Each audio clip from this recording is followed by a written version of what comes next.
Tensions in the Middle East have reached a new high tonight as Iran delivers a stark warning to regional neighbors hosting U.S. military bases.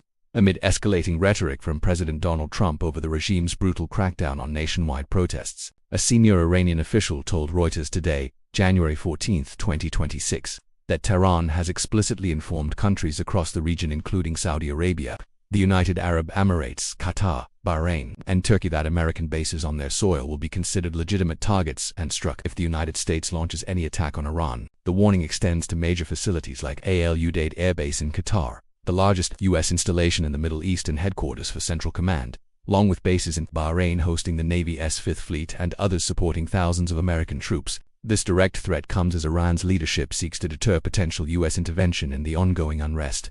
Now in its third week, protests initially over economic collapse, fuel shortages and inflation have morphed into widespread calls for regime change, with crowds chanting against Supreme Leader Ali Khamenei and in support of exiled opposition figures. Human rights groups report a death toll approaching or exceeding 2,500, with mass arrests, internet blackouts, and confirmed death sentences for some protesters.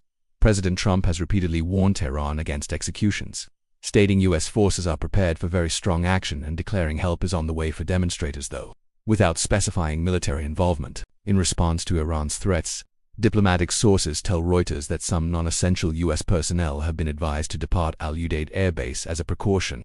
Gulf states, many of whom have quietly improved ties with Iran in recent years, are reportedly lobbying Washington against strikes, citing fears of oil disruptions, economic fallout, and broader war. Iranian officials have framed the message as both a deterrent and a plea, asking regional governments to pressure the U.S. against aggression.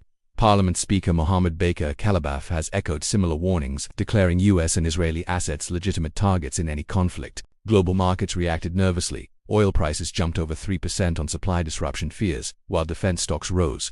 Analysts warned that any miscalculation could draw in multiple nations, echoing past escalations. The White House has not yet commented on the specific threats, but sources indicate President Trump is receiving hourly briefings and weighing options ranging from cyber attacks to direct strikes. This dangerous brinkmanship underscores the fragility of the region as Iran's internal crisis shows no signs of abating. We will continue monitoring for any U.S. response, movements at regional bases, or shifts on the ground in Iran. Stay with us for the latest developments.